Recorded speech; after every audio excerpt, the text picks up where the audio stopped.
Thank you very much for coming to this evening event. I find this year's teaching tour theme very, very appealing. It's not just a way to happiness, it's highway to happiness. All right? I think in societies like Hong Kong, where time and efficiency is very important. Good evening, everyone. Welcome again. Ajahn Brahm doesn't need much introduction, but I'm going to introduce him anyway. Ajahn Brahm was born in a working-class family in London in 1951. He graduated with a first-class honors degree in theoretical physics from Cambridge University. After graduation, he became a high school teacher for 1 year before traveling to Thailand to become a Buddhist monk. Having been a Buddhist monk for now over 40 years, he is the abbot of Bodhinyana Monastery in Serpentine, Western Australia. Ajahn Brahm is a highly sought-after speaker. He has been invited to give talks at the United Nations as well as the headquarters of Facebook and Google. He is also, and CUHK, of course. And by the way, this is his third time coming to the CUHK to give a talk. So thank you very much, Chinese University. And last but not least, Ajahn Brahm is the author of many international bestsellers, which have been translated into more than 20 languages, including Good, Bad, Who Knows, Bare Awareness, Kindfulness, Opening the Door of Your Heart, The Art of Disappearing, and also one more. Okay. Yeah. Isn't that enough? That's enough. Okay. So without further ado, please join me in giving Ajahn Brahm a round of applause.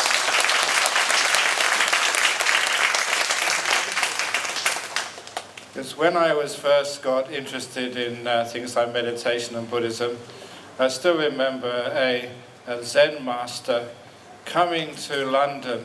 That would be about 1969, 1970, many, many years ago.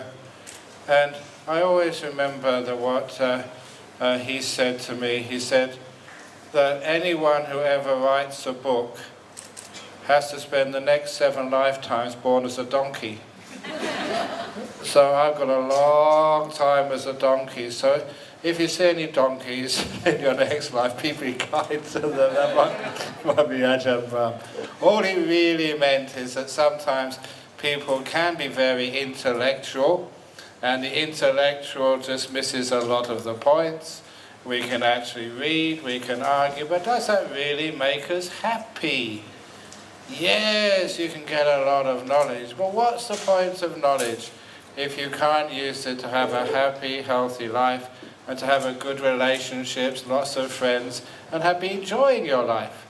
Is knowledge just to get BAs and MAs and PhDs? I know that many people get a bachelor's and they get double bachelors, double degrees, which means they're called Baba. Ajahn Brahmali, he's got 2 masters, so he's Mama. We call him Mama Brahmali.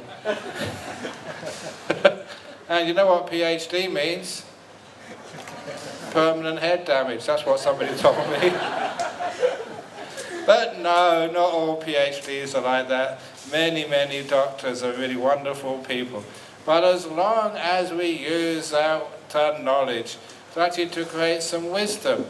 Somebody once, actually just this afternoon, they asked me, I never answered the question totally, why did I become a monk? Because I had great opportunities in life at a place like Cambridge University, but even though that because of that collegiate system, you could associate and have dinner and just hang out with Nobel Prize winners. But even though these were Nobel Prize winners, still there was something missing in their life. They weren't really they were smart, they were brilliant in science, but they were stupid in life. And I still remember that I kept on with my science, still keep well connected, and there was one fellow who I met just maybe 10 or 15 years ago. because he was coming through Australia, had enough connections to get an invitation to dinner with him. Not I ate anything, I was just wanted to talk to people. And that was Sir Roger Penrose. Roger Penrose was the person who discovered black holes. You know, he did the maths to find out the existence of black holes. And that it was from his research that Professor Stephen Hawking, who I also would have bumped into in Cambridge, but he wasn't famous then, he wasn't in a wheelchair at that time. But he was, you know, he used the discoveries of Sir Roger Penrose to get the idea of the Big Bang Theory. So these were really amazing sort of intellects. But when you actually get to see them and know them, especially Sir Roger Penrose, he was like a wallflower. You couldn't have a conversation with him. Many people were trying to talk with him about all sorts of interesting things, and he would not be able to continue the conversation. As far as I know, he didn't have a partner at all. He was one of those professors who was brilliant in front of a whiteboard, but not very smart in life. And to me, I thought there was something missing there. And against that I remember just, you know, because I was a Buddhist and most of my friends were Christians, that, you know, I was very proud being a Buddhist at that time. So when some of my Christian friends, they said they were going to volunteer to do some social work, you know, in the local hospital for those who have mental disabilities, I thought, if they can do it, I'd better do it myself. I'm not going to be surpassed by my Christian friends. And so I decided to go along as well. Not because I was trying to be compassionate, more I was just trying to keep up with the Joneses. If they could do it, I would do it. So it was totally out of pride. But I went and spent every Thursday afternoon for the next 2 years, and I started off with pride, just working, doing some simple occupational therapy with people with Down syndrome. And at first I thought I was giving, doing something good for others. But it was afterwards I started to learn just that these people, I preferred their company than be around great scientists. It was strange, but I often tell the story that if I had some problems in my mind, my emotional world, I remember once I'd just broken up with a girlfriend. I wasn't born a monk, so I had girlfriends and messed around. So I'd just broken up with a girlfriend. The following day I went to do my social work afternoon. And as soon as one of these people who were supposed to be disabled saw me, they came running towards me and gave this enormous hug. And they knew that there was something upsetting me. And how they knew that was really just mind-boggling. And it was also very difficult for an English young man in the 1960s, 70s to take a hug from another man in public. I wasn't gay, I was heterosexual. To be hugged was really sort of, you know, very uncomfortable. But these people who were supposed to be disabled taught me so much that the world of understanding is not just done by experiments or done by logic, but there's something much more going on in this world, and that was the emotional intelligence. I know that these days people like Daniel Goleman in the United States wrote a great best-selling book about emotional intelligence, and it's well worth a read, but this is where you found that quality even though it had no name. And so I learned so much, and probably much more of things which were useful from working with those who the world said should be institutionalized, separated, and were called disabled. And looking back on those times, it's wonderful that in our modern world, especially in places like Australia, they're not separated at all. They're part of life. And it's wonderful that they're part of life. And you do learn so much, just how to just to let go and don't sort of always intellectualize things. To have that emotional understanding of life, which allows you to have the happiness of connection with other human beings. For example, one of my old stories, I know people sometimes say, why do you keep telling these old stories which you've heard before? But even so, if you get some of these bands like the Rolling Stones who are still performing, they perform things you've heard before. They don't write any new music. It's like the wonderful oldies which you enjoy hearing again. But this was the story of the couple who had just been married. And a few days after their marriage, they were having a walk after lunch in the local park in the gardens when they heard a sound. Quack, quack, quack, quack. And she said, oh darling, can you hear that sound? That's a chicken. And he said, what did you say? A chicken.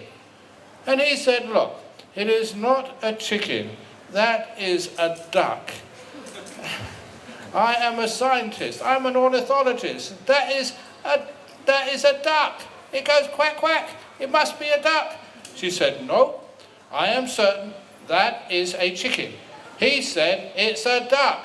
She said, it's a chicken. He said, it's a duck. And she started to cry. It's a chicken.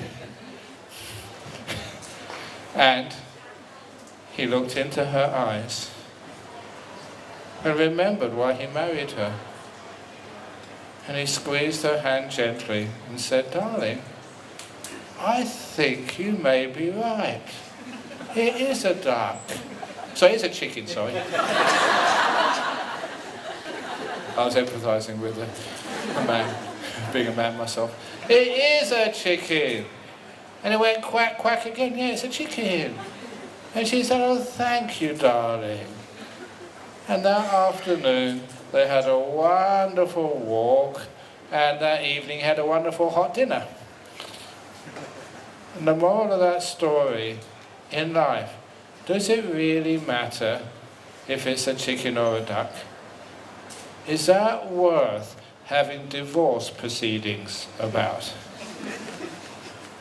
But you find, people tell me, in life, in marriage, partnerships, so often that we waste the harmony, the peace, the joy of our relationships, arguing over things which really don't matter. Small things like whether it's a chicken or a duck. So in that version of the story, number one, for happiness' sake, keep priorities right.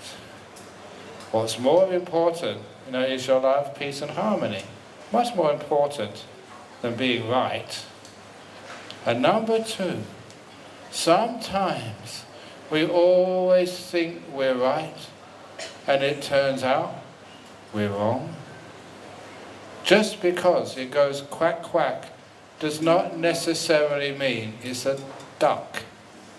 That could be a chicken from Fukushima nuclear disaster zone, flying to Hong Kong, mutated. So just because it goes quack quack does not mean it's a duck. It's a chicken. Harmony. So that goes the same way. If you're going on a nice walk together with your darling husband, and your husband says, oh, here it goes quack quack, oh, listen to that duck. And your husband said, oh, that's not a duck, that's a cow.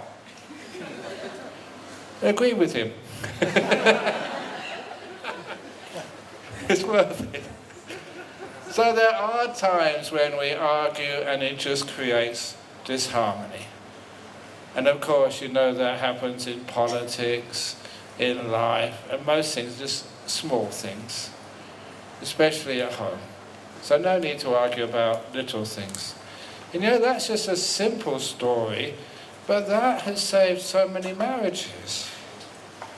So many marriages that I remember just getting an invitation, one of the first big invitations to go to Bangkok, because it was the Australian Embassy in Bangkok, got a copy of that book, and I was invited, and the tickets all paid for, by 4 couples. 2 of those couples had been divorced, and the other 2 had a trial separation.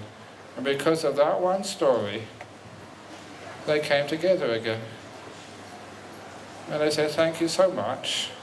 We want you to come here just to say thank you and to share those stories with others. I mean, in fact, writing books, the first book which I ever wrote, it was called Opening the Door of Your Heart in the English version, and in the United States, Who Ordered This Truckload of Dung? I tried to make them say, who ordered this truckload of shit, but I'm not supposed to say that, so they called it Dung. But anyway, that was the title there. And how that book came about was interesting. I've been telling these stories and anecdotes for such a long time, and there was one lady who had been going through a very bad divorce. And for those of you who are unfortunate enough to go through those terrible, terrible times, it's a very, very yucky, unpleasant, it's a very, very powerful negative experience. And she said that some of those stories had actually made her survive and does not kill herself, because she was so depressed. The meaning of her life had suddenly disappeared, and now she was having to build her life again. And it was really, really hard for her. And she said, my stories, which she heard, had saved her life. And she said it was almost criminal of me not to share those stories more widely by putting them in a book. So you know what my reply was? Oh, I'm too busy. But she was really smart. What she did, she said, well, I'll write the stories myself. And so she started writing them, and she gave me the first draft. And it was so hopeless, so terrible, that I thought, oh my goodness, I better do it myself. You learn a lot of psychology, being a monk. But anyway, so I wrote those down, and one interesting thing about work, writing, creativity, is you can only do 1 or 2 hours a day. For those stories, 1 hour a day, 2 weeks, and I've done the first half of the book. Just wrote it longhand, because I couldn't type, didn't have a computer at that time. And someone has got the manuscript, and it's faultless. There's no sort of correcting, because you learn how to be really peaceful at doing meditation, and then just let it flow, and don't interrupt it. It's like creative writing, but without any corrections needed. And that's the manuscript. And so I got someone to type it out afterwards, and then when they typed it out on the CD, how do you get a publisher? But before I go to the publisher story, this is something which is important in universities about creativity and productivity. I did actually read something which I'd known a long time. It was an article from the BBC website about what we call creativity, that a human being is only allowed, and maybe it only can do, 3 or 4 hours a day of really creative work. The rest of the time you're wasting your time. Which is one of the reasons why when we have our 8-hour work weeks, or maybe in university 10-hour, 12-hour, 13, 14-hour work days, most of that you spend just checking your SMSs. Or just dulling out, because to actually do work, really creative work, which is important in a university, you have to have just a little bit of peace. Have you ever noticed that when people are in school, you all did, you had your recess in the morning, lunch hour, another recess in the afternoon, and then finished by 4 or 5 in the afternoon. Because any child psychologist knows the brain just cannot absorb so much information so fast. It just doesn't work. However, we reject all of that. We don't have rest time anymore. We just work right through. And it is my theory, being born in England, Because I know the English a long time ago, when they were working, they would always have morning tea. They would always have morning tea. And they would have lunch. And then afternoon high tea, yes. And I think once they stopped having their morning tea and afternoon tea, that is where they lost their empire. They stressed out like everybody else instead of relaxing and being creative. So it's important to actually to not work so hard, but to work smart, not hard. So maybe you don't have your morning tea and afternoon tea in Hong Kong University. But you know they did have that in the Cavendish laboratories in Cambridge, where I used to hang out. That was the physics laboratories. And that was every scientist had to go to morning tea and afternoon tea. And it was when they had their afternoon tea and morning tea, they'd have laminated tables. And they would have felt tip pens available. And all these great physicists will be writing down their equations with a cup of tea and a bun or a sandwich in the morning and afternoon.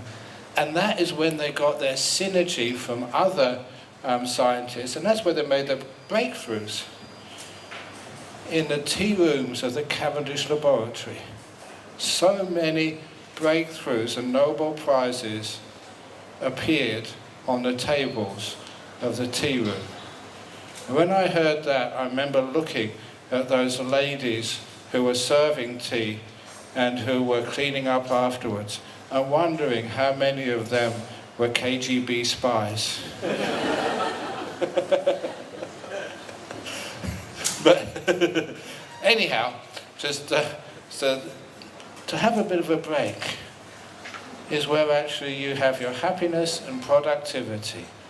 Because people always think, yes, we do have to be successful in life. We have to. This is a university. You've got to pass your degrees or whatever. You've got to do research. You've got to be able to manage and be successful.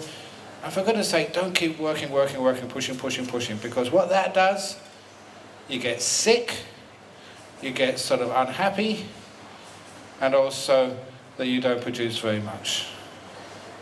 Ask any, the old Harvard Business School, I do this every year, how heavy is my cup? The longer you hold it, the heavier it feels. After 1 minute, I keep holding it, and my arm starts to ache. After 2 minutes, I'm in pain. After 3 minutes, I'm in agony, and a very dumb monk. What should I do when it gets too heavy to hold? Put it down, rest. And then, after a minute, you pick it up again. It's not a minute because I haven't got that time. It's comfortable. It's actually less heavy, easier to hold. That is the cause of what we call stress in this world. Stress has got nothing to do with how much work you have on your plate. It's nothing at all to do how many responsibilities and duties you have. It's got everything to do with you don't know how to rest and recharge when it's the right time. Which is one of the reasons why we do have, when I go to places like Google and go to Facebook, they all have meditation rooms, chill out rooms, sleep pods. Do you have a sleep pod in this university? Maybe it's my talk, that's when people go to sleep, I don't know. That's really weird. People keep telling me that. Some people are like, all my talks are just on so many podcasts, and that sometimes that people say that that's how they go to sleep at night. They start listening to my talk and they fall fast asleep. And honestly, I still can't figure out whether that's a compliment or that my talks are boring. But it doesn't matter, as long as you find a good night's sleep, I'm happy. But anyhow, just learning just how to not work so hard and to be able to relax, that's an important part about happiness and productivity. And this is the last talk I'm giving you. I'm going to give a little deep piece of psychology now, because some of you have heard many of these talks many times before, but they're deep, and I've got to go back to how the book was published. But with the the nature of the human mind. Remember, as a Buddhist monk, I spent so many years observing, hours, days, months, understanding how the human mind works. And the one thing which I've noticed is just one way of looking at this thing called a human mind. There's two parts to it. One is the active part of the human mind. The thing which tries to plan, remember, complain, work it all out, taking notes. We call that the doing mind. It does stuff. It's very active, always thinking, always restless.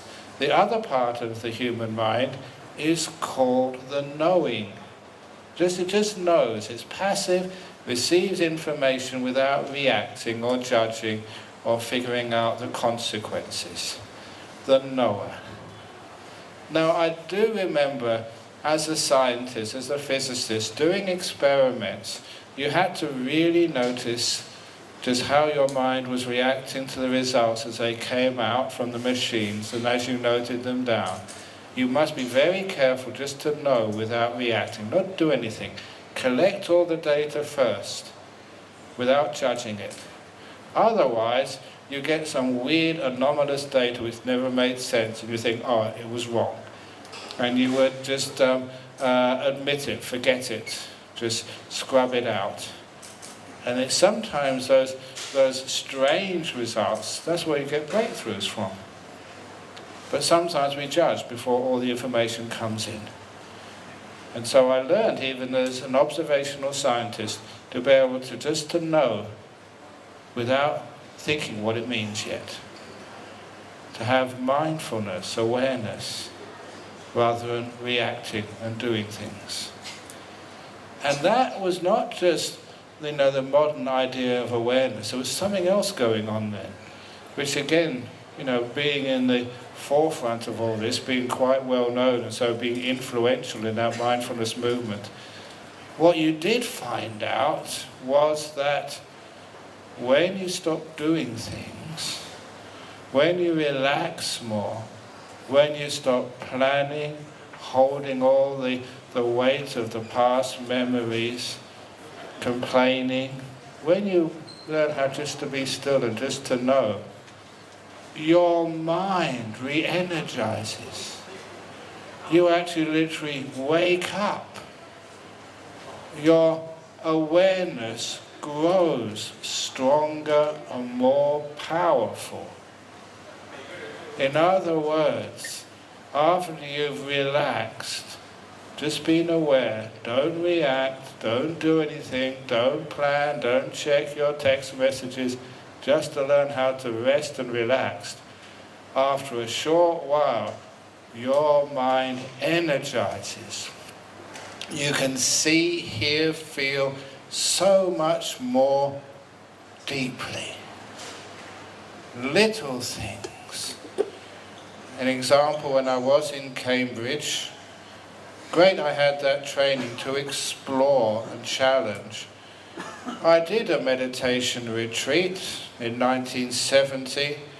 We were allowed to have exercise, a walk, 1 hour every morning.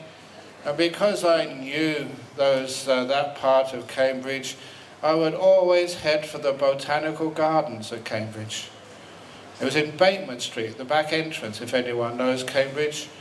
And there I would go intending to have some exercise, a walk. But at the entrance to the botanical gardens, there was this incredibly beautiful clump of bamboo. I've never ever in my life seen such a beautiful clump of bamboo before. And I understood why in Chinese watercolors you always see bamboo, or most commonly. And the reason is a very simple plant, but it's like graceful, it's almost sensuous, thick at the bottom, and it just it gets thinner so gradually, so beautifully as it sort of bends. And even the leaves are not really thick and clunky, even those are really thin and sensuous. And the colours of the bamboo, again, they're not like bright like roses or carnations, they're very, very subtle. And it's a very wonderful thing to see that clump of bamboo swaying in the early morning breeze, just at the entrance of the botanical gardens. And as I looked, just quite surprised that such a beautiful clump of bamboo was there, I just was standing there, enchanted by that clump of bamboo. I was standing there for about 5 or 10 minutes, and then at least I got some sensibility that if someone saw this young student staring in awe without moving at a clump of bamboo, they would have called the medics to take me away to the mental institution, because you're not supposed to really be doing things like that. I still also remember a similar story. When our first monastery opened up in Sussex, it was very difficult to find a place to do meditation. So there was one disciple who was a clinical psychiatrist. It's amazing how psychology, psychiatrists, understanding of the mind, a lot of those get their ideas from meditators, things which really work. But anyway, this doctor, she was the head of psychiatry in the local institute for those with mental disabilities who were institutionalized in those days, and she lived in a small English village. She had an old manor house, and she thought this would be a wonderful place to have a retreat.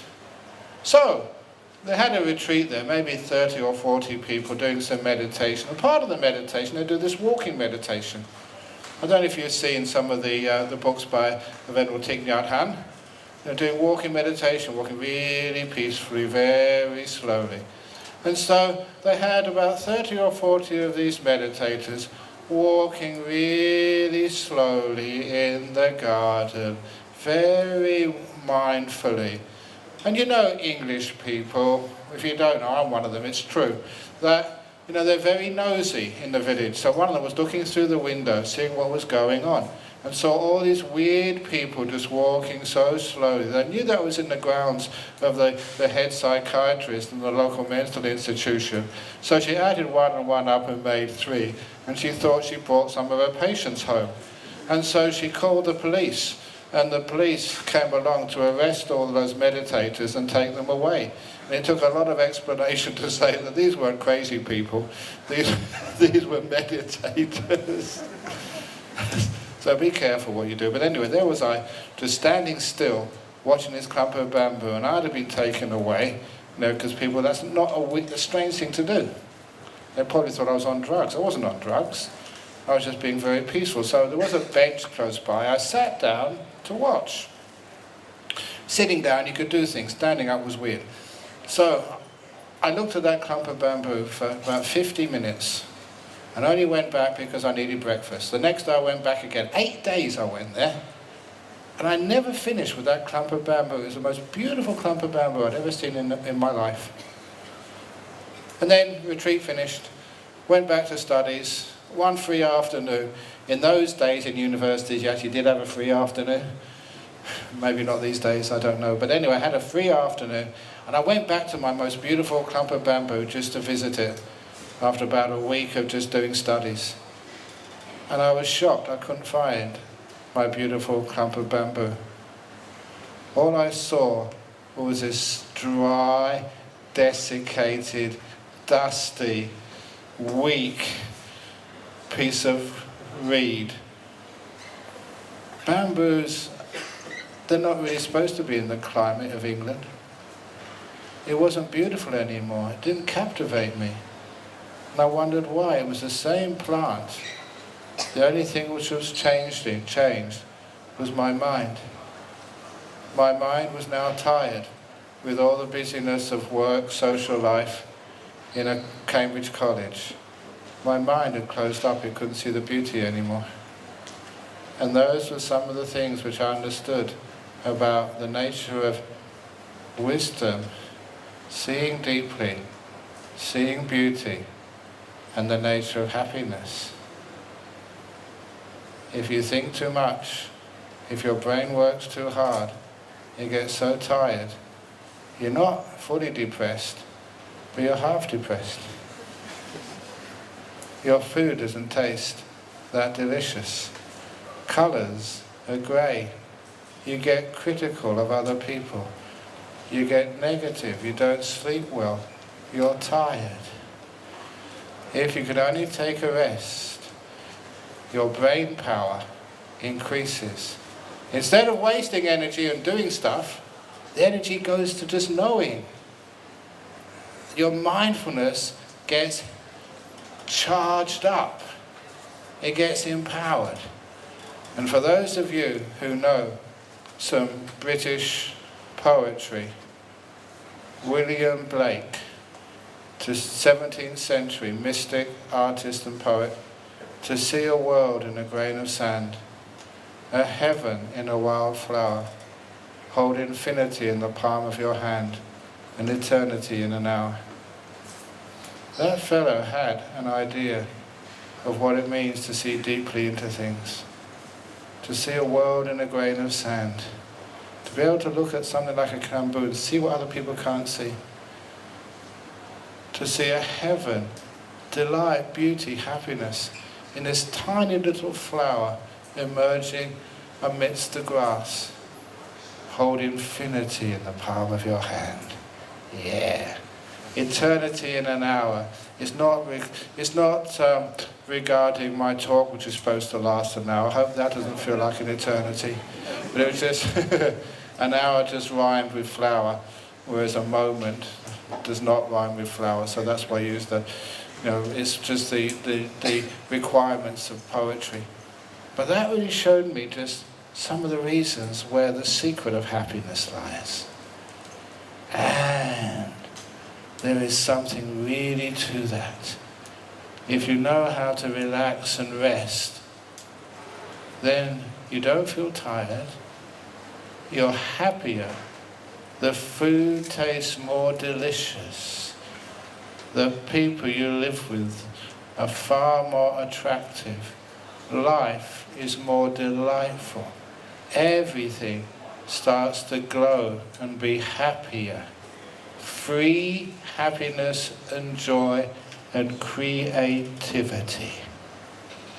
Amazing combination, which is why I could write a book just in 1 hour for 2 weeks, by hand, without making mistakes, not using whiteout, and didn't have any sort of great stuff like you have these days on computers.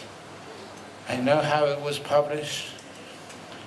It's great when you allow things to happen naturally, because I had the manuscript on an old CD, and then I went to give a talk in Melbourne University, and when I was in Melbourne University after the talk, just like here, afterwards somebody came along and they said, "Oh, wonderful talk, I work for a publisher, if ever you want anything published, please give it to me." Here it is. I just handed it to her. No effort, no seeking for other publishers, it just happened that way. I love it like that, because sometimes when things are meant to happen, you have some power, things happen. Without any stress or striving. That is a brilliant part of life. Really just creativity, success, without effort. It seems too good to be true, but that's how it works. But these days, depression and anger, which comes from depression, and just people not being able to live with one another, well, I always think they're all connected together with this general tiredness of human beings. When I was in Kuala Lumpur, we were doing a seminar for 15 to 25-year-olds. And I never thought of this. Some other genius wrote down, one of the questions they would have to answer was, what is your most troublesome emotion? What emotion really is the one which gives you so much strife? And I thought it was like pride, trying to get on in life, or parents, or lust. But you know what? The biggest emotion there, which they felt, was exhaustion. And when they wrote that, the clear winner, 60%, without colluding, said they were so tired And that really shocked me. 15 to 25-year-olds, instead of enjoying their life and playing around, they're already exhausted. Why? You know, come back to when you were 15. It's so hard.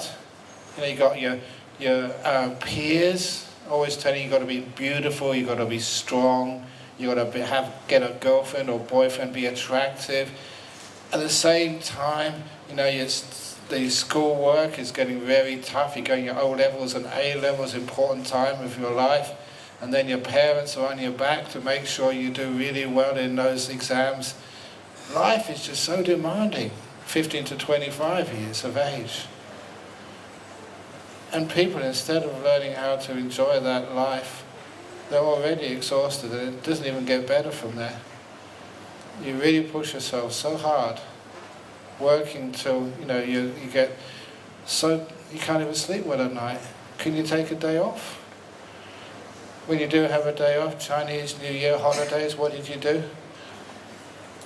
Did you go, I've got to have you visit your parents or whatever, but is it possible actually to have a family reunion on Skype? Thinking outside the box. But anyway, we get so tired. Many of us can't take it. We get depressed. So exhausted that, you know, we just go into depression. Others, we fight, we just put off depression until we get just so frustrated. Others get angry. Others just get so angry that people they love, they take it out on them. It's really weird that why is it that husbands and wife, you know, partners, you know, you sort of come home late, tired, and you just shout at your wife or your husband. You know why? It's because underneath that people think that it's a call for help. Husband, wife, please understand. It's not that you've done anything wrong. It's just I'm exhausted. They call it venting, letting go, hoping that your partner will understand. It's nothing to do with them. You haven't done anything wrong. It's just I'm just totally tired. So because of that tiredness, that is one of the biggest, in my idea, problems in life, destroying much happiness and peace in our life, and also the health as well, not just depression. Incidences of cancers. To me, it's just the tiredness of modern work life. It's not the toxins in the environment. To me, anyway, it's more just the pressure you have in your life. So, we can do something about that. And it's not you all have to become monks or nuns, that's not what you're asking. Not to change, you know, just the economy of a place like Hong Kong, but learn how just to take time out so you can be creative, innovative, so you're not so tired. Because when you're not so tired, you can produce more. Putting things down like this when you're tired, learning how to relax and rest. Harvard Business School calls it an investment of time. So you can actually do more, produce more. I am a highly productive monk. I have many responsibilities, not just writing books and doing all sorts of stuff. And because of that, why? I know that, you know, that I give talks like this all over the place. I gave a talk like this at a big ceremony over in, I think it was in a big hall in Singapore to maybe about 3,000-4,000 people. And at the end of my talk, when it came to question time, this guy came up and said to me, I was actually on the microphone, he said, it's all very well, Ajahn Brahm, you're a monk, you live in a monastery, you don't live in the real world, you know, you don't know what it's like. And I can give as good as I take. I sometimes am very combative. And I said, listen, sir. And I told him what I've been doing just that day. I got up at 4 o'clock in the morning. I was doing all sorts of work. Even when I have lunch, it's work. Because it's a ceremony. People give me food and they ask me questions. Even when you go to the toilet, it's work. Honestly, here in the Jockey Club auditorium at the Polytech, after giving a talk, I was signing all these books, having photographs taken. I really wanted to go to the loo. They wouldn't let me, but I finally got in there. I was bursting. I made it into the gentlemen's toilets in the foyer. And as soon as I got into the gentleman's toilet, there was a gentleman, he just finished washing his hands. He turned around, "Oh, Ajahn Brahm, I need to ask you about my meditation." Even in the toilets it's work. And so I said, "I've been working all day." And it was about 10 o'clock at night. And then he wanted to, just to reply to my answer. So he got to the microphone and said, "Wow, Ajahn Brahm, I never realised that monks had to work that hard in our modern world. I always wanted to become a monk one day, but not now." I lost the potential monk. Stupid Ajahn Brahm. Should have seen that one coming.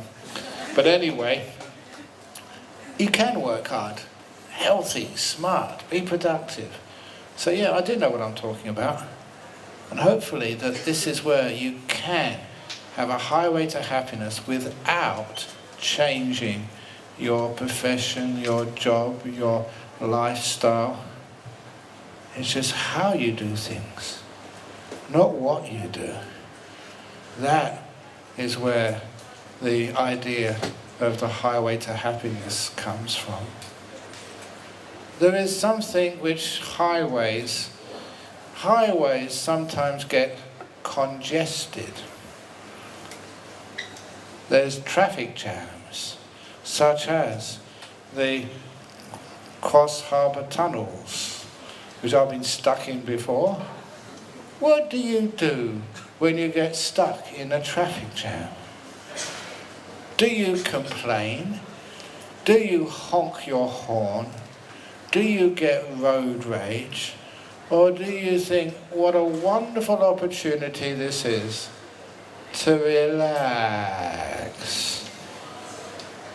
Or do you still think that this is a wasted opportunity and you should just check your text messages or something? Please understand that your life is not always busy. You do have many what I call in-between moments when you've left a destination you've yet to arrive, when you're sitting in the restaurant and your food has not come, you are waiting in the surgery and the doctor hasn't called you in yet. There's so many moments which we waste in our life, the in-between moments of life. If we can only learn how to grab those in-between moments and learn how just to be.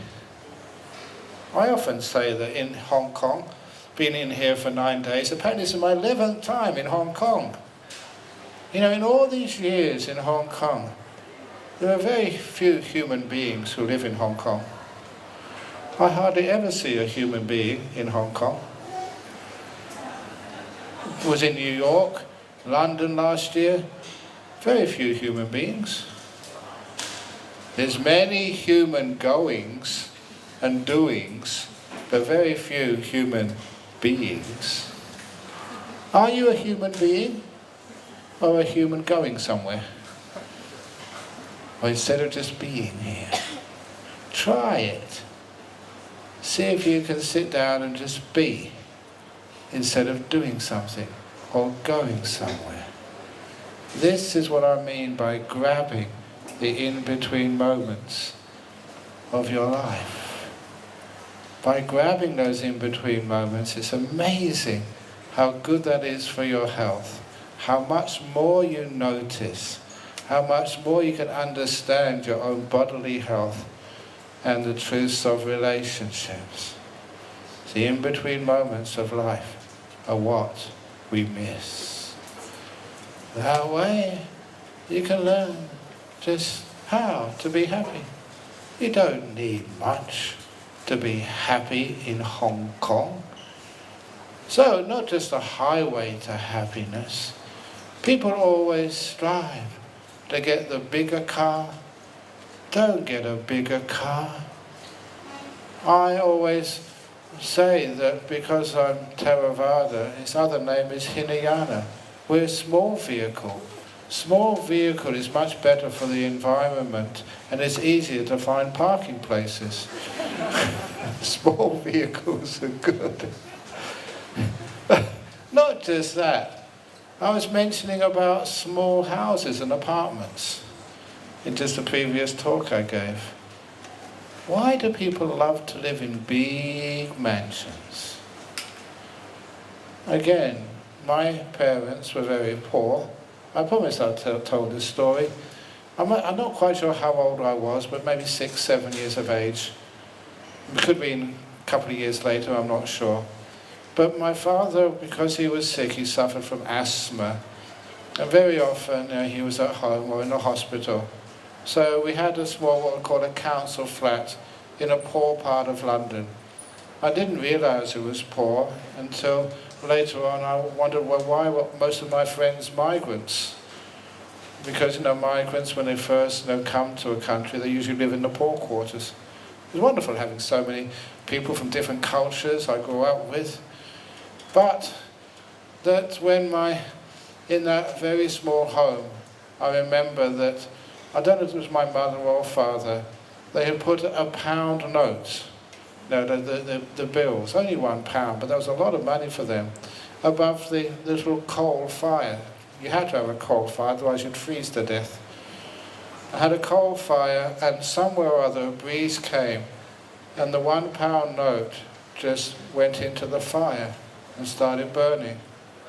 And my father tried to take that £1 note from the hot coals. He burned his hand. And my mother, seeing £1 go up in flames, she started weeping and crying. That was legitimately poor, financially. But I had to share a bedroom, a small bedroom, with my brother all our life. Yes, we'd fight, but there was no place to escape. So we learned how to love one another. He became a banker. I became a penniless monk. Opposite end of the spectrum, but you wouldn't know it, because we love each other. My parents would fight and argue as well, but they'd argue in front of us. There was no place to escape. And after arguing, they'd make up in front of us. And I always remember the times when my father and mother would look at each other, and the kids were looking on, my brother and I, and they would hug and kiss and say sorry. What I learned from that, because we were really close in a small apartment, was that it's natural to have differences of opinion, sometimes to fall out. But the wonderful part of that was the reconciliation which happened afterwards. It was almost that I looked forward to my parents falling out, because I knew that soon afterwards there'd be this wonderful reconciliation, saying sorry and expressing their love in front of their kids. That's what I learned from my parents. That was my inheritance, as long as many other things as well. So what that meant to me was small apartments are the best. Against that, there was a woman, somebody sent me the article, who won the British lottery, £49 million sterling. Cash, not taxed. And when she got the money, the first thing she did was buy a huge mansion in Sussex. She sold that mansion 1 year later at a great loss and bought a tiny townhouse. And you know why? Because she said in the big mansion, where rich people live, she was in one part of the house, her husband was in another part of the mansion, she didn't know where her husband was. Her son was somewhere else, her daughter was somewhere else. She never saw her loved ones, her family. And she realized that was breaking up those beautiful family bonds. The huge mansion was destroying the thing which was most important to her in life. Friends, loved ones. So, She sold it, bought a very small townhouse so she can see her husband many times a day, and her daughter and her son. Small is beautiful. You can ask maybe your parents or grandparents. In olden days, a small little house and maybe 3 or 4 kids in the same bed, growing up together. Now, when somebody snores, we get really upset. But I'll tell you a story about snoring. There was this person who, it was during, I think, the Australian Open, the tennis championship. And he was trying to get a room to stay in Melbourne. And because of the big sporting event, you can get a room anywhere. And so he managed to find a hotel, a cheap hotel. And he said, well, there is one room available. It's a share. There's already one occupant in it. This old man is very kind. He doesn't mind a person sleeping in the other bed, the 2 single beds. But no one is ever able to go to sleep because he's really a loud snorer. He snores so loudly that no one's ever been able to sleep in that room. And this gentleman said, oh, no problem, I can do this. So he went in that room, and the next morning, when he checked out, how did you go? He said, I sleep like a log, no problem. Wow, you're the first person ever to be able to do that. What happened? Easy, he said. Just a little bit of emotional intelligence, skillful means. He said, as soon as I was in my pajamas, I just went over to this old guy's bed and I gave him a big kiss on the cheek, and he stayed awake for the rest of the night while I slept.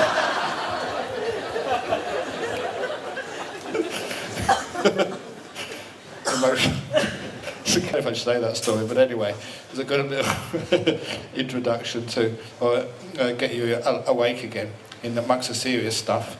But this is in a small house. We learn to get on together, to cooperate. Sometimes I wonder, why is it that men and women, they can't sort of accommodate together these days? They can't. They were getting divorced and arguing. We've lost something. We've lost the ability to live with another human being. Because if you've got kids, for goodness sake, don't give them their own room. Put them in, with brothers together, sisters together, so they have to learn how to get on together. Otherwise, when they, living with sort of their partner in life, of course they won't be able to do it. They haven't learned the emotional skills. So sometimes poverty is a great blessing, in the sense that I learned how to love people and have that emotional intelligence, which is an important part of happiness. So, these are little tricks.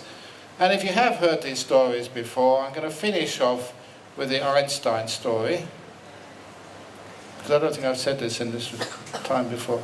Anyway, I know that sometimes people complain, say, Ajahn Brahm, can you get some new stories, some new tales? But there was, some time ago, when Albert Einstein became a famous scientist over in Europe, he got an invitation to give a teaching tour in the United States on the East Coast of all the most famous universities.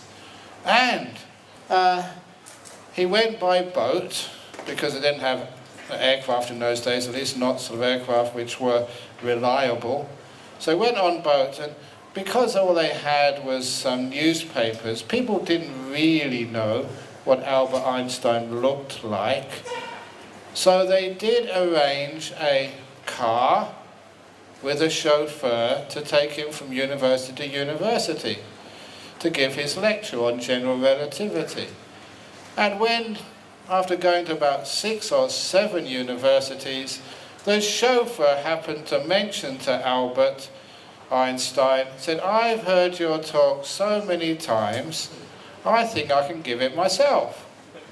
And Albert Einstein, just wanting to have a bit of fun, said, okay, let's give it a try. So before they got to the next university, they swapped places. And the chauffeur sat in the back, and Albert put a chauffeur's cap and uniform on. And when they sort of got to the university, the Vice-Chancellor just opened the door for the person in the back, the chauffeur and said, "Oh, welcome to our university, Professor Albert Einstein. We're so honoured that you can come here." Took him up to the place where the faculty eat, and gave him a nice dinner, a nice wine. The chauffeur was enjoying every minute of it. When he actually gave the lecture, it actually worked. He'd heard those stories so many times, the lecture so many times. He gave such a wonderful explanation of general relativity, he got a standing ovation. Except for one professor. One professor in the back was a bit suspicious. This fellow looked a bit young, and he spoke with a Brooklyn accent rather than a European one. So he thought maybe there's something up. So he asked the person giving the lecture, the chauffeur, he said, "Professor Einstein, can you please answer this question?" It was a very deep question on general relativity. And the chauffeur looked at the professor, the questioner, and said, "Professor, that is such a simple, basic question, so simple. Even my chauffeur sitting in the back can answer that." Answer that. So, is this really Ajahn Brahm sitting in front of you? Or is it my chauffeur who's outside? Okay, so thank you for listening. Now we have the best part, the questions and the answers. So first of all, was it a good talk? Thank you.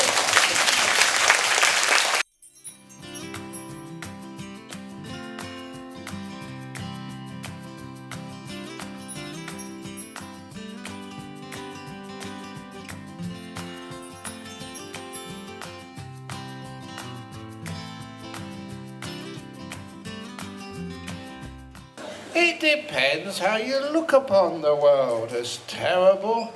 Look at Mr. Trump. Is that terrible? Look, I can tell you, what he's famous for is tweeting every morning, but I tell you, it's tweetable. Treatable. It's supposed to be a joke. Treatable, tweetable. I'll try another Donald Trump joke. Did you hear about the assassination attempt on the President of the United States? Donald Trump? You didn't see the news this evening?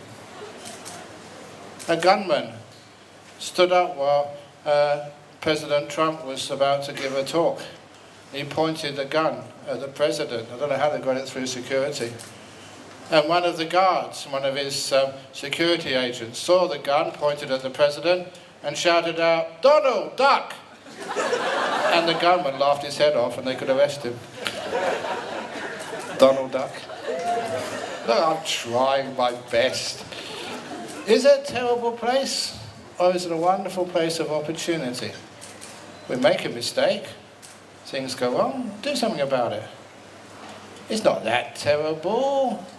There's wonderful people in this world. So we don't look, I won't go to the story of the two bad bricks. Don't just look at the two bad bricks and think this world is terrible, we want to destroy it. Look at the beautiful parts of this world. You've got good health, good education, good friendships. You've got so much more freedoms, so much more opportunities. But sometimes we waste them. When you want something more, you can't enjoy what you already have.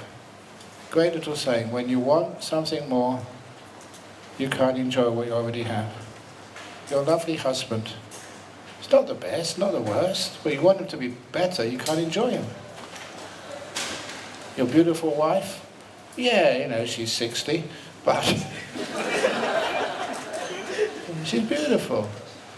It's amazing just when you change your attitude and the way you look at life. Things aren't terrible anymore. We're adding things onto this world which it doesn't deserve.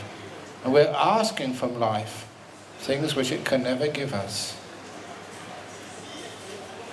It's not that terrible, it's just we make it terrible.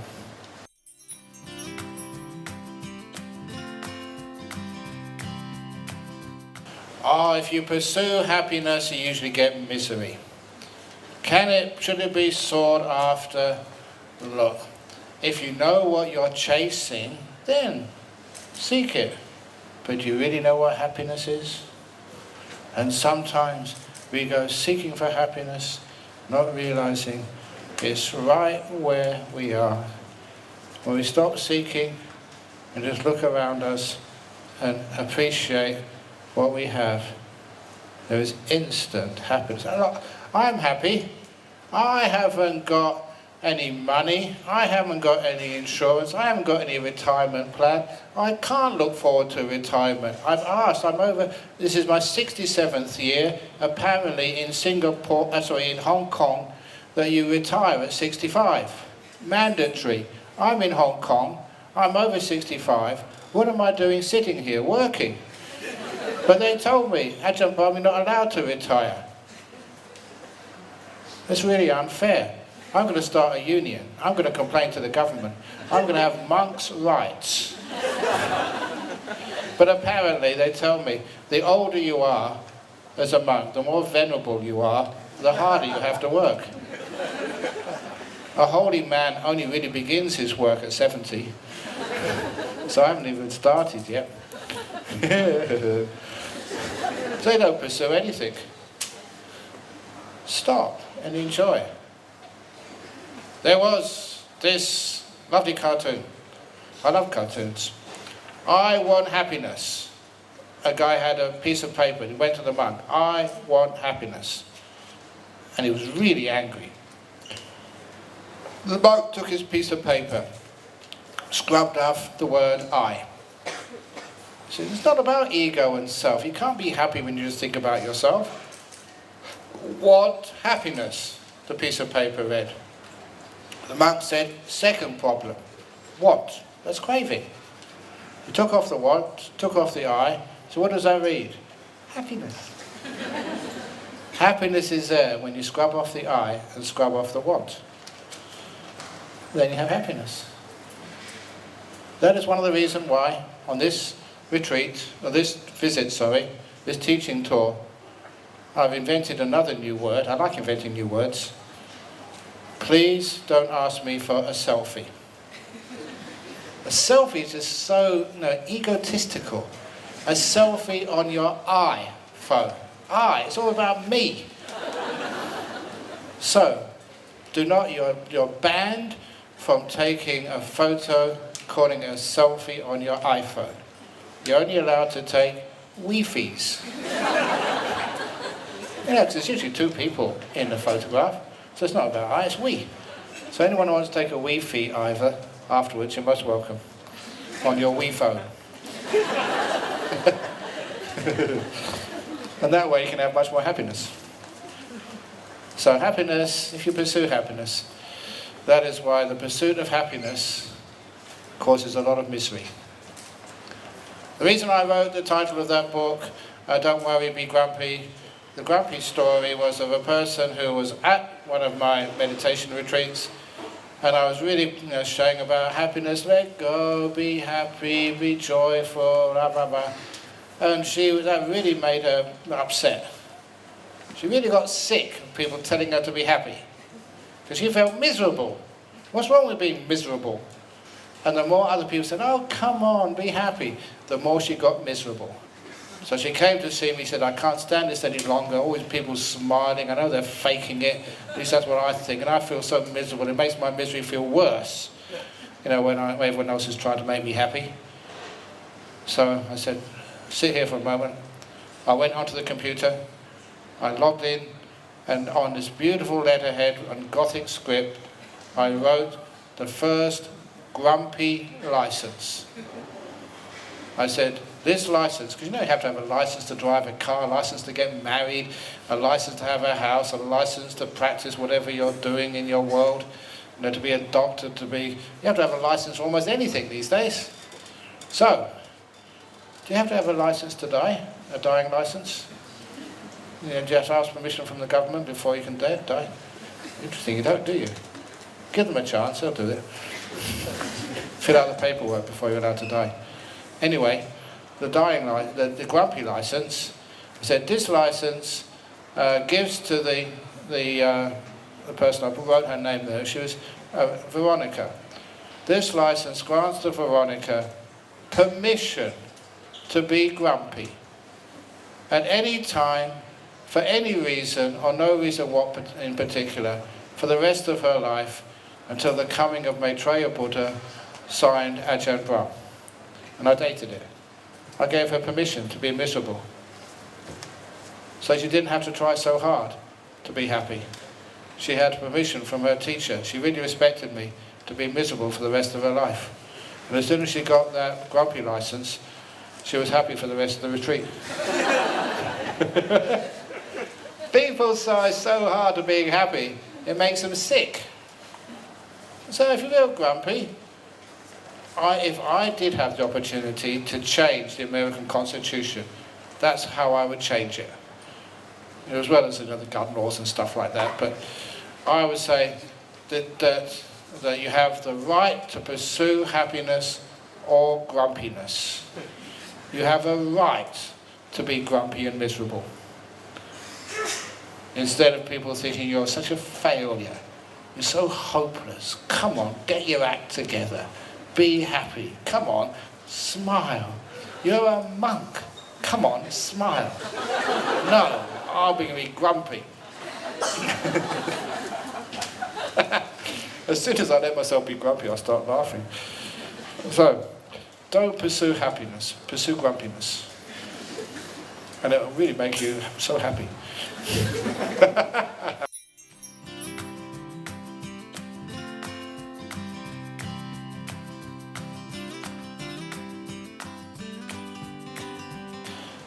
It was in a university, it was a chaplaincy interfaith conference.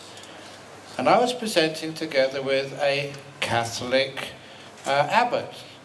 There's only 2 abbots, in Western Australia.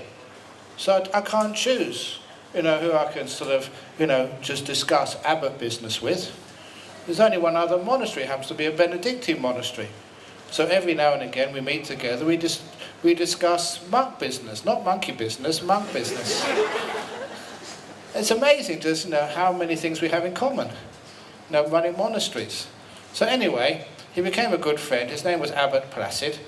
And I was asked a question. He was actually standing right next to me when I was asked a question by a gentleman called Father Frank Brennan, who was such an intellectual, so well known. He was a person who the Australian government of the time asked to chair a panel to add a human rights addition to the Australian Constitution. This was, an intellectual heavyweight. So I quickly realised a joke would not be appropriate on this occasion. It was very tough of me not to tell a joke, but there we go.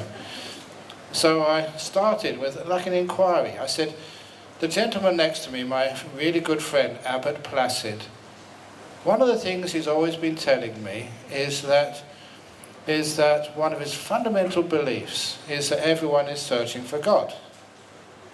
Now, I would not reject the word of a good friend. Now, atheists, Buddhists would say, oh no, Buddhism doesn't believe in a creator God, blah, blah, blah, blah, blah. That doesn't take things further at all. So instead I said, well, this gentleman, my friend, says everyone is searching for God. So, what do Buddhists search for? What do you search for? Why are you coming here this evening? You're searching for, happiness, meaning, for respect. To be respected no matter who you are, no matter what you do, how old you are, any mental disability. To be respected. To have the wonderful ability to be loved and to give love to another human being. So that's what we're seeking for. To be understood, that we're not perfect. And what else? To find peace, meaning, fulfillment. You may add another few things which you're seeking for in this life. And I don't know, no matter what religion or whether you're atheist, agnostics or whatever. But if that's what atheists are searching for, and that's what Buddhists search for, respect, meaning, peace, love, truth.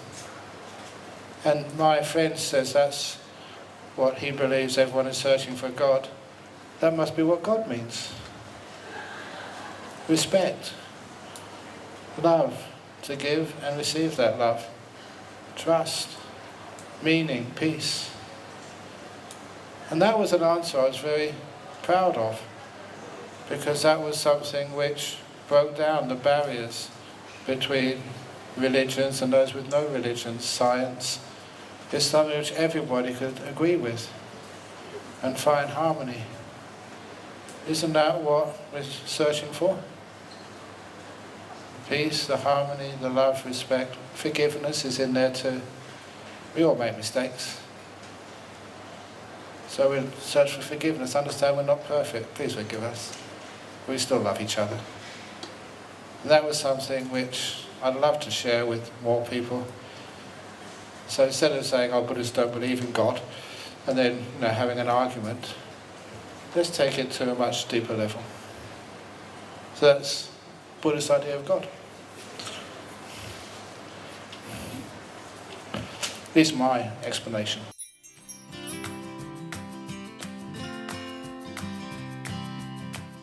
Make both ends meet. Why do you have to have both ends? Just shorten the piece of string. Or if you can't make both ends meet, turn them around so they form a circle. What do you mean both ends meet? You have to pay your bills. So, why did you have those bills in the first place? Downsize. It's good. Get a smaller place. It's less worry. A smaller car. Hinayana. Just shave off your hair, then you don't have expensive hairdresser bills. So simple. You don't have to have so many clothes. Just get a bicycle or use the MTR. It's much better for the environment. Eat simply. There's so many things you can downsize on. You don't need to be fashionable. Indeed, I can't believe it. These days, fashion, I saw this over in, I think, New York, first of all. Even now, people have holes in their jeans. And you pay all this money to actually to live like a poor person. So, why do you have to spend all this money on fashion? Just keep your old jeans and then you can live fashionably. So, go on holidays? How many of you have not seen the Great Wall of China yet? Me? You don't need to go see. There's a wall over there. That counts as a wall. There's a wall over there. It's close enough to China. That counts. It's only a different wall. How many have seen Niagara Falls? Go stand in the shower. Turn it on full volume. It's good enough. We just believe that you haven't lived until you've seen the Grand Canyon. It's great these days. You can actually see it on video. You don't have to go there. Isn't it wonderful? To go on pilgrimage to the holy sites, it's really hard work. Just wait for another couple of years and you'll be able to see it on virtual reality. Saves a lot of travel and trouble. So why do you want to... What do you want money for anyway? Financial burdens? Why? Send your children to a good school. A wonderful, loving mother and father is the best school your kids can ever have. Just talking about my father, he wasn't always an honest man, but he was a very loving man. Because I mentioned about the importance of children spending time with their parents. When I was 10, 11 years of age, I started doing really well at football. I got a place in the school football team. And I was so happy I was in the school football team. I said, Dad, I'm playing my first match for the school football team on Saturday morning. Can you come? He said, I have to work on Saturday mornings. Just to make ends meet. So, I have to work on Saturday mornings. So I was really disappointed. But when I was playing football, after the kickoff had already started, there was my father watching by the sideline. You know what that meant to a son, see your dad there? And I was so proud and happy that my dad had found a time, I don't know how, to come and watch his son. And afterwards I asked, Dad, how did you do that? I thought you were supposed to be working. Yeah, I was supposed to be working. But I told my boss I needed a series of injections from the doctor because he knew I was sick. And on a Saturday morning. So he was actually lying and putting his job at risk to see his son play football. That meant so much. He wasn't a rich man. Quite the opposite, very poor. But seeing his son play soccer was more important to him than just keeping his job. That's what I inherited.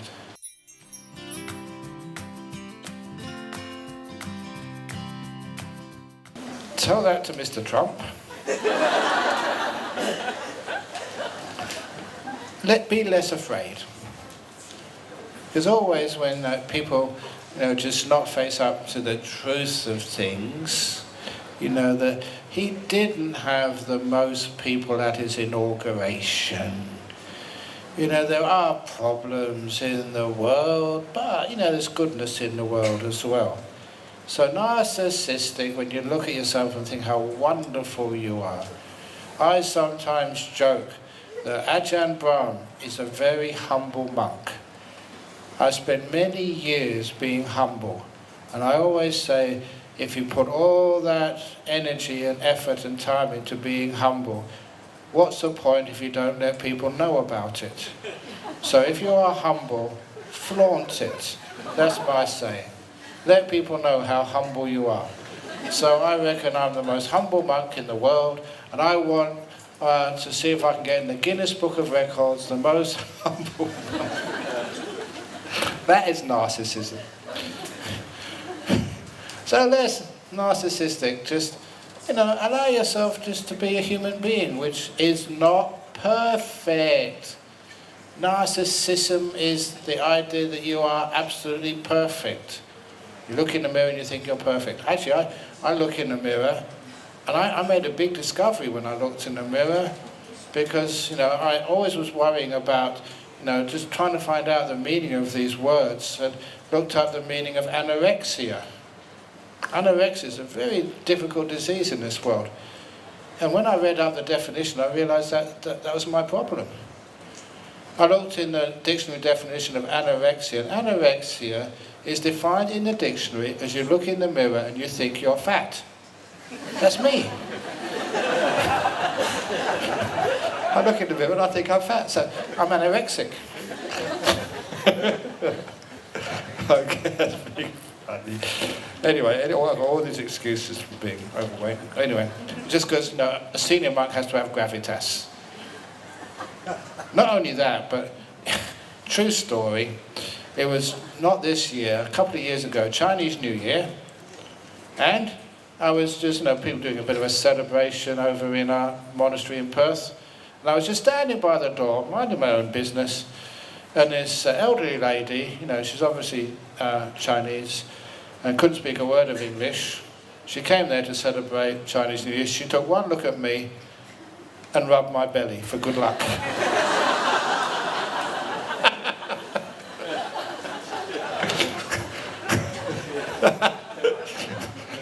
I don't know why she did that. She had good luck, but anyway, I laughed my head off. It was funny.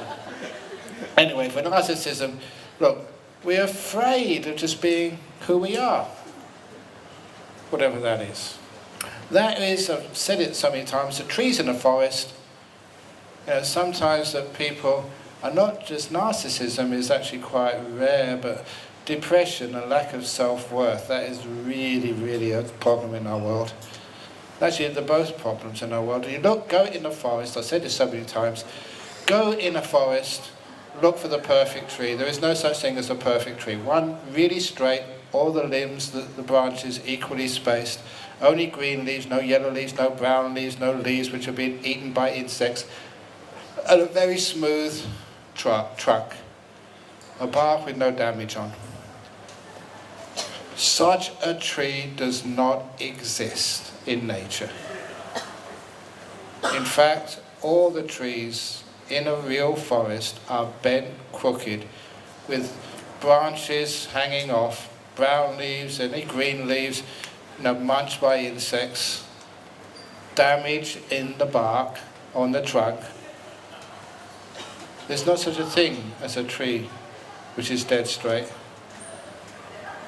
Really, all trees are damaged. So if you think you're not perfect, you got some damage, you're a bit bent and crooked, number one, you belong in the natural forest called humanity, human beings. You're part of a forest. That's why I say people, they've got Down syndrome, people say they've got schizophrenia, we are welcome. Come in. You're part of the forest. Don't be stigmatized and think you don't belong. You get pushed outside into institutions. That is just not the way I think we solve problems. So, you're welcome. And number two, if you really are damaged goods, you know that word they use these days? Damaged goods. You've had some abuse in your past, some really bad experiences. The most damaged trees, so crooked, so bent, so twisted, and all knobbly on the outside, they are some of my most favourite trees. The trees I like to be with again and again. The damaged trees become the most beautiful. It's inclusiveness, changing our value system to realize that you're already good enough. In the deepest teachings of Buddhism, it's not about changing yourself, it's about loving yourself, opening the door of your heart to how you are, and appreciating yourself, seeing the goodness and the beauty, and it blossoms.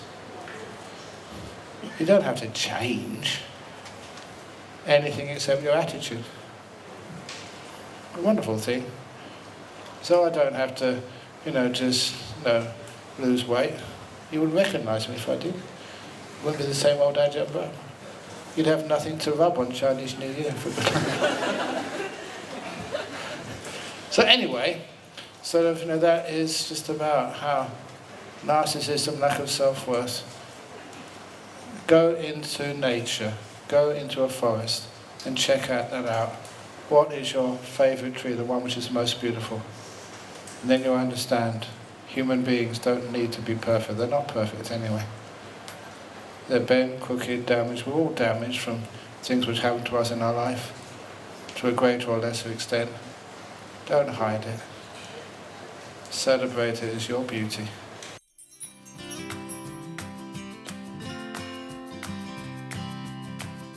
Easily become a monk or a nun. If that doesn't work, no, honestly, go to a forest and look at the trees. Go out there and find who you think is the most beautiful tree. And it's not what you expect. If you see the worth in a damaged tree, then see the worth in yourself.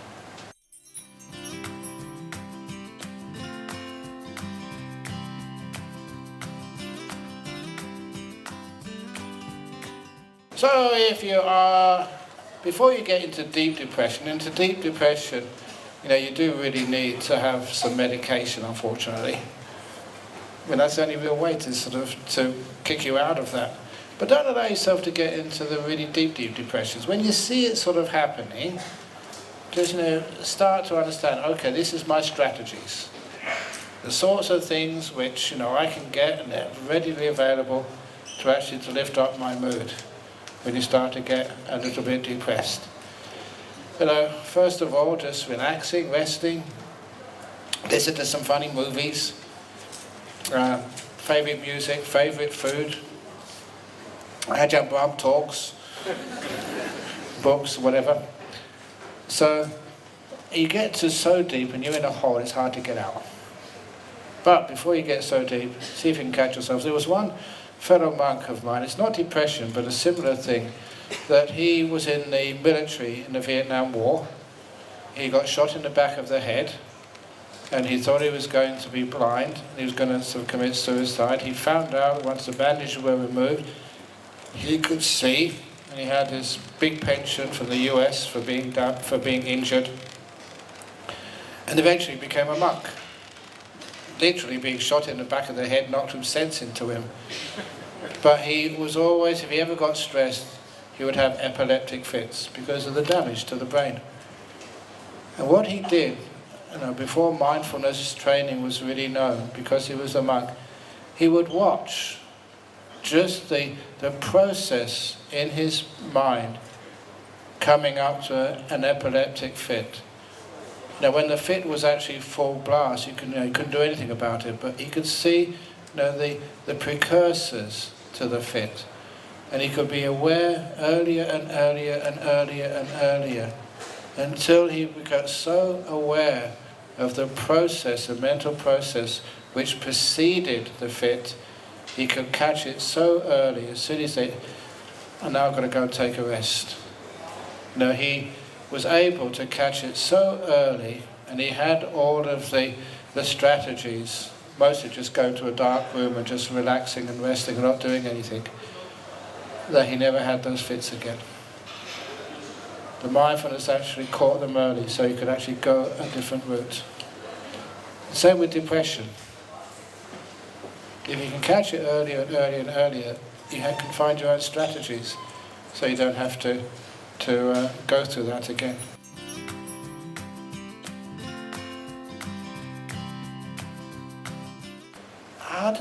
Good, bad, who knows? Doesn't matter what happens to you. If you lose your job, wonderful. You can take a rest and break and just recover. How difficult it is to get like a couple of weeks or a month off work. You've lost your job, great. Now I can relax and enjoy. Get my health back together again. Your girlfriend dumps you.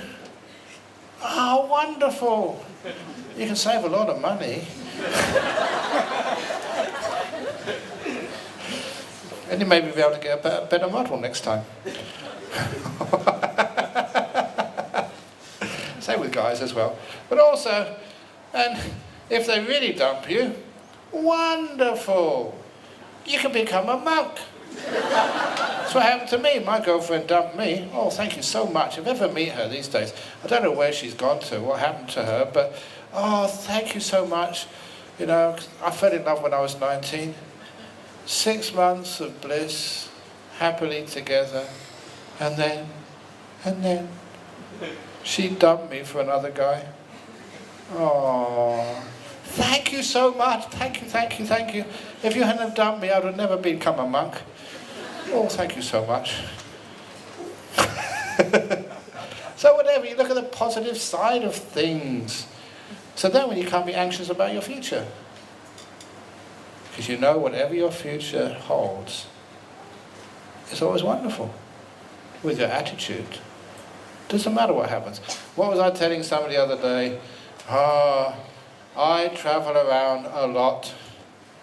So some of my followers said, Ajahn Brahm should be really, really, really, really careful. Because, there were sometimes terrorists on the aircraft. You know what's coming, don't you? And they said, Ajahn Brahm, what would you do? If there was a terrorist on the aircraft and you were shot down? And I said, well, number one, if, I survived the explosion and the aircraft broke apart, this would be my parachute. It's a very big rope. This rope acts as a parachute. It's about 3 meters by 2 meters. I can hold and just go down. I probably would maybe break a leg or something, but I wouldn't die because hold on, you just float down.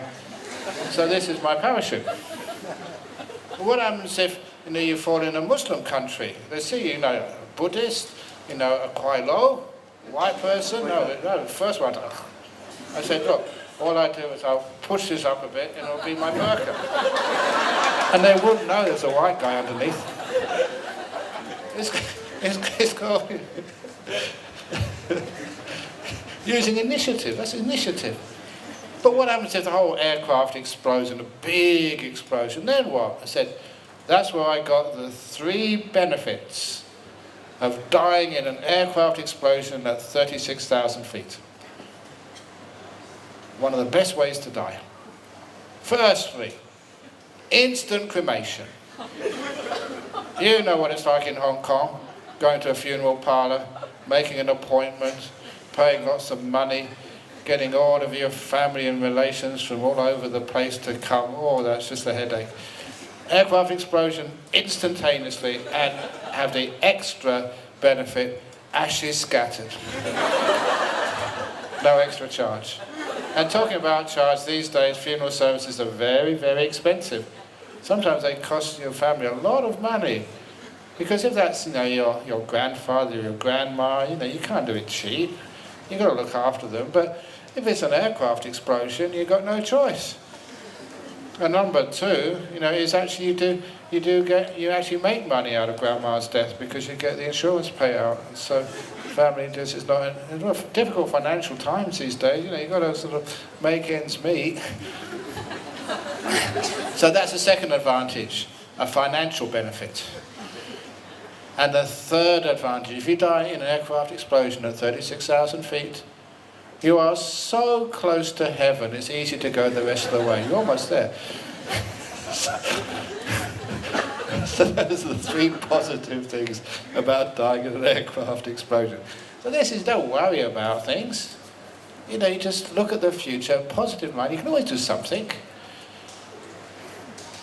And this is, because this is the year of the dog, I've been channeling the wisdom of one of the greatest American philosophers who ever lived. The greatest American philosopher, my favourite, Snoopy the dog. A good friend of Charlie Brown in the Peanuts cartoons. And one of his great sayings, Snoopy, the year of the dog. Don't demean dogs. Dogs are really cool. I really admire their wisdom. Do dogs have stress? Dogs, they just sleep all day. They don't have to work for their food. All they have to do is wag their tail when they see you. A few wags of the tail, and you love them. They take you for a walk in the morning. It's not you take them. You take him for a walk. They take you for a walk. And they rest all day, relaxed, free healthcare, nothing to worry about.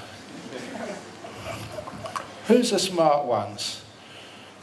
You or the dogs? Anyway, do the dogs ever get stuck in traffic? Of course they don't. They're just sitting out there enjoying, doing nothing all day. So I think maybe there may be higher beings. Anyway, certainly Snoopy is very wise. He said once, worrying does not stop bad things happening. Bad things will happen anyway, whether you worry or not. But it stops you enjoying the good things happening now. Worry does not stop bad things happening. It just stops you enjoying the good things happening now. In fact, my experience is when you worry about something, you're more likely to happen. So just let go. Well, the other beautiful wisdom of Snoopy, which I was saying, was this is actually insight, thinking deeply. Whether a university should really understand that sometimes we think something is so obvious it must be true, and no, you can go much deeper than that. This is where Charlie Brown said to Snoopy, one day we will die. Is that wrong? Can you argue with that? Snoopy can. That one day we will all die is human wisdom. Snoopy wisdom is this. He said, yes, one day we will all die, but most days we don't die. That's really amazing. Did you think of that? One day you will die, but most days you don't die.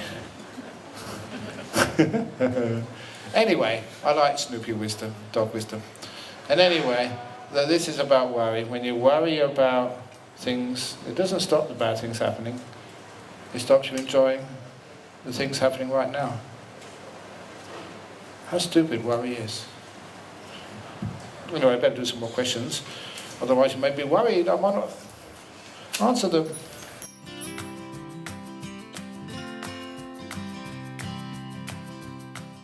Wonderful, you made a connection with anger, exhaustion. The two of them come together. The exhaustion is what feeds the anger, and the anger just makes you more exhausted. So how to release it? The old story of the monster. Kids love stories of monsters. So there was... Okay, let's change this. Usually the monster in the Emperor's Palace. So let's call it the monster in the Vice-Chancellor of Hong Kong University's study. Did that work? So, when the Vice-Chancellor of Hong Kong University was coming to listen to this talk, are they here? No? Okay, well they should be. The Vice-Chancellor was coming to the talk. When he was away, this monster, this demon, went right through the security in the administrative building into the Chancellery and sat in the Vice-Chancellor's chair in his office. He was so frightening, so powerful, so ugly that the security who was supposed to stop people coming in, they hid. They went under the tables, behind the desks, in the cupboards, because they were scared. And that allowed this monster to go right into the Vice-Chancellor's room, office, and sit in the chair. And as soon as he sat in the chair, the security came out and realised they'd lose their jobs if they don't get rid of this monster. So they said, "Get out of here, you don't belong, get out now. We'll call the police, we'll call the SWAT team." Do you have a SWAT team in Hong Kong? Yeah, okay. "We'll call the SWAT team." And at those unkind words, the monster, the demon, grew an inch bigger, more frightening, more ugly, and more smelly. And by the time the SWAT team came with the machine guns, oh, this monster was so huge and so terrifying that even the SWAT team was scared and couldn't do anything. And that was when the Vice-Chancellor came into his room and saw this huge, frightening, stinky monster sitting in his room. He was so frightening that made, I don't know these, I've never seen these movies. Alien was supposed to be the most frightening monster in the movies. It was voted. I think it was very close. I think Donald Trump was the next most frightening. I might get into trouble if I go to those days. But anyway, so frightening. But this monster in the Vice-Chancellor's office made the alien monster look like a teddy bear, like a little pussycat. This monster was really mean and nasty and frightening. And the smell, the stench coming off this monster's skin was so bad that even made maggots crawling on his skin throw up. Even the maggots were sick on that stinky monster. And as soon as the VC, the Vice-Chancellor, came in, he knew exactly, is it a he or she now in Hong Kong? He knew exactly what to do. You know what he said? He said, "Welcome, monster. Thank you so much for visiting me. Has anyone got you anything to drink yet?" And that was sincere kindness. And of those few kind words, the monster shrank an inch, got less aggressive, less ugly, and less smelly. And the SWAT team realised their mistake. They put down their guns, and they went up to that monster. He had these huge feet, and they gave him a foot massage.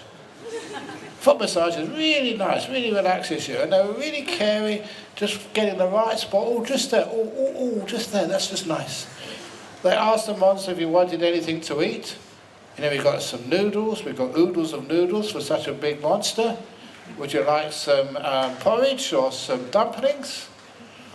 And this monster, every time they got a current, or I don't know where the monster was, maybe it was a Kwai Lo, because Kwai Lo means a scary white man, devil man. So they said, maybe you want a pizza. The reason I say pizza, because then you can get monster-sized pizzas. these days. So they got a monster-sized pizza for him.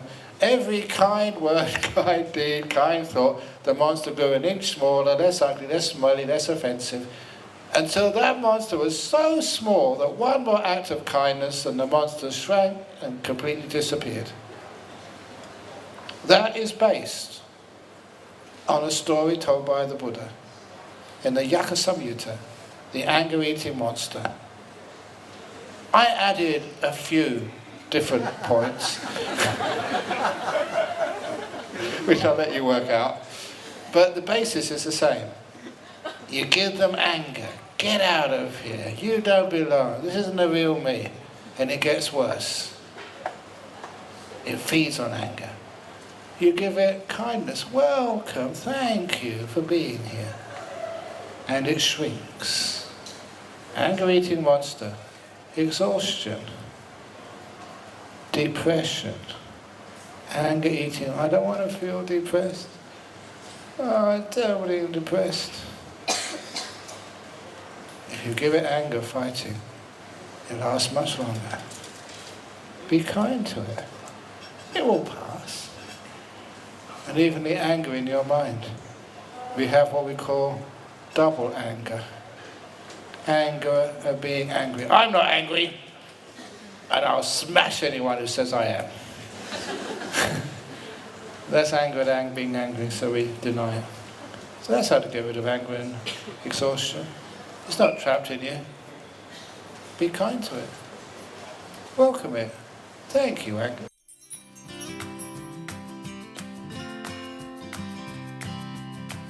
Kentucky Fried. Kentucky Fried Duck. Joke. There was a duck, and it was trying to cross a busy road in Hong Kong. And a chicken came by and said, don't try that. Don't try and cross the road. I crossed the road once, and people have never let me forget it. Why did the chicken cross the road? You don't get that joke, do you? Why did the duck? Okay, try another one. Two ducks were swimming in the pond. One duck said to the other, quack. The other one said, I was going to say that. Oh, I really do try, come on. Don't make me depressed.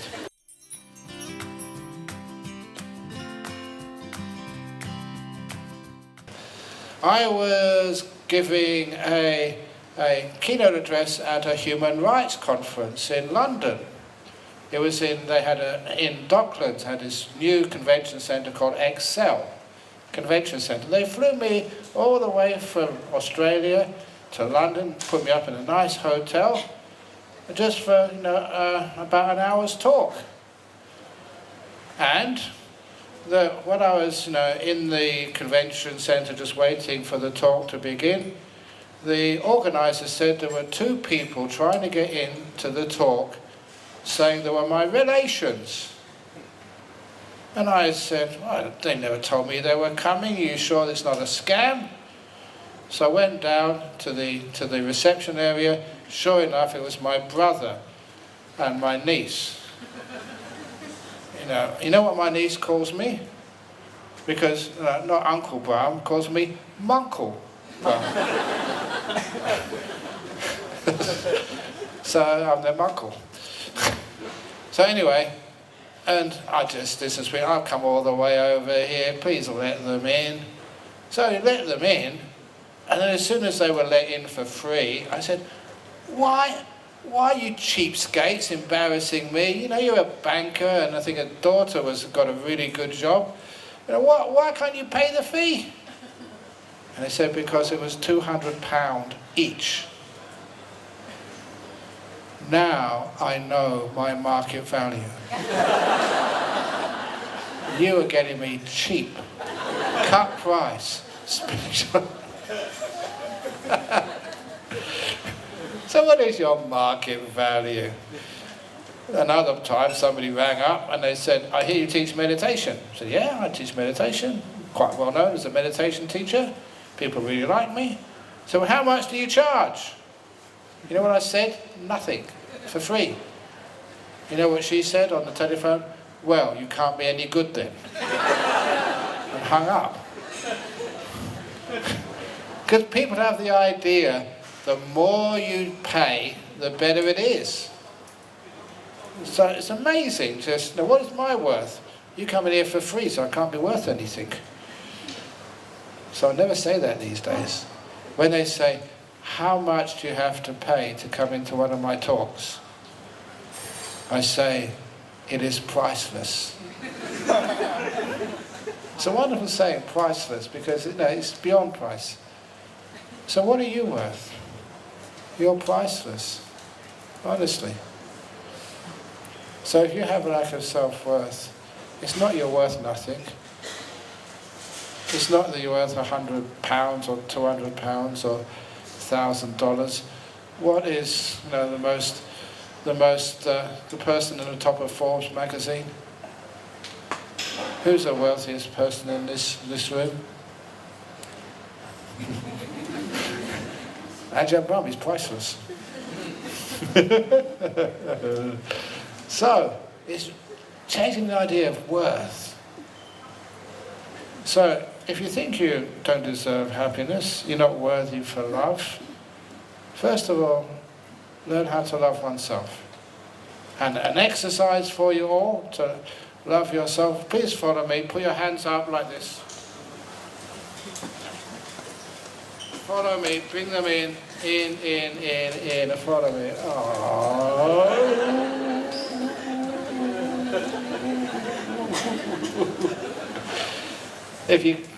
And those people who found it difficult doing that, you're the people who feel you don't deserve love.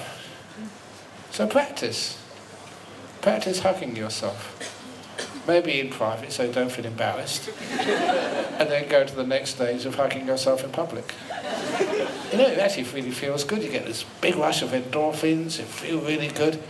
And it's very difficult these days. There's all these diseases, swine flu, there's bird flu, there's this disease and that disease, chicken flu in Hong Kong.